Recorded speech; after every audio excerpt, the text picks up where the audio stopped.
वो पहली मोहब्बत थी जिसे शादी के बाद भी भुला नहीं पाई। रेणुका की शादी को 10 साल हो चुके थे।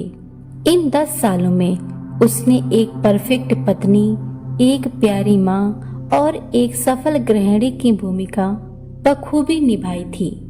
उसका जीवन किसी बंद किताब सा था जिसके हर पन्ने पर सुख और संतोष की स्याही से लिखा था। पर उस किताब के पहले पन्ने पर सबसे नीचे कहीं एक नाम छिपा था, अर्जुन। अर्जुन, यह नाम रेणुका के होठों पर कभी नहीं आया था। शादी के बाद अपने पति समीर को वह बेहद प्यार करती थी। समीर ने उसे वह सब कुछ दिया था जिसकी उसने कभी कल्पना भी नहीं की थी। एक सुंदर सा घर, 2 प्यारे बच्चे और बेपनाह मोहब्बत। फिर भी कभी कभी रात की खामोशी में या किसी पुरानी धुन को सुनते हुए अर्जुन का चेहरा उसकी आंखों के सामने घूम जाता था। अर्जुन उसकी कॉलेज की मोहब्बत था, वो पगली अल्लड़ उम्र जब प्यार का मतलब सिर्फ साथ होना होता था। उनका रिश्ता किसी उपन्यास के पन्ने जैसा था। चाय की दुकानों पर घंटों बातें, बारिश में भीगना और एक दूसरे के आंखों में डूब जाना। उन्होंने साथ जीने मरने की कस्में खाई थी, पर नियति को कुछ और ही मंजूर था। अर्जुन के पिता का अचानक निधन हो गया और उसे परिवार की जिम्मेदारियों के चलते शहर छोड़ना पड़ा। वो गए तो फिर कभी लौट कर नहीं आए। कोई संपर्क नहीं, कोई खबर नहीं। रेणुका ने महीनों इंतजार किया, आंसू बहाए और फिर एक दिन उसने अपने दिल के उस हिस्से को बंद कर दिया। शादी के बाद रेणुका ने खुद को पूरी तरह समीर के रंग में रंग लिया था। उसने अर्जुन की यादों को एक संदूक में बंद कर दिया था और उस संदूक की चाबी कहीं फेंक दी थी। पर कभी कभी जब मन कमजोर होता तो वह संदूक अचानक खुल जाता। एक शाम रेणुका बच्चों को सुलाकर लेटी थी। समीर अभी तक दफ्तर से नहीं लौटे थे। अचानक उसके फोन पर एक अननोन नंबर से मैसेज आया, कैसी हो रेणु?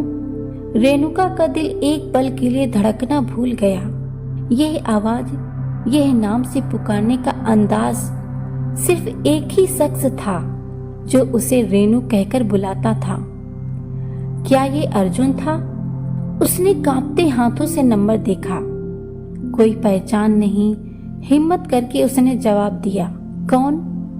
जवाब आया, तुम्हारी आवाज नहीं बदली रेणु। पसीने की एक ठंडी बूंद उसके रीढ़ से उतर गई। यह अर्जुन ही था। 10 साल बाद क्यों आया था वह अब उसकी जिंदगी में? अगले कुछ दिन रेणुका बेचैन रही। मैसेज आते रहे, वो उसकी खैरियत पूछता, पुरानी बातें याद दिलाता। रेणुका ने उसे ब्लॉक करने की काफी कोशिश की पर कर नहीं पाई। उसका मन उस रहस्यमय डोर से बंधा हुआ था। एक दिन अर्जुन ने उसे मिलने के लिए कहा, बस एक बार। उसने लिखा था, कुछ बातें हैं जो तुमसे कहनी है। रेणुका का मन द्वंद्व में फंस गया। समीर के प्रति उसकी वफादारी, उसका प्यार और एक तरफ अर्जुन, उसकी पहली मोहब्बत। वह जानती थी कि यह गलत है पर वह खुद को रोक नहीं पा रही थी।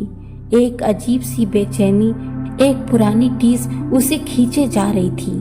अगले दिन जब समीर दफ्तर गए और बच्चे स्कूल, रेणुका ने हिम्मत जुटाई। उसने एक पुरानी साड़ी पहनी, वही जो अर्जुन को पसंद थी। मॉल के एक कोने में छोटे से कैफे में उसने अर्जुन को इंतजार करते देखा। 10 साल में वह बहुत बदल गया था। बाल पक गए थे, आंखों के नीचे हल्के घेरे थे, पर उसकी मुस्कान वही पुरानी, वही मासूम थी। रेणुका को देखते ही अर्जुन की आंखें चमक उठी। वह खड़ा हुआ, रेणु, उसने कहा। उसकी आवाज में वही पुराना जादू था। वे बैठे, पहले खामोशी थी, फिर धीरे धीरे बातें शुरू हुई।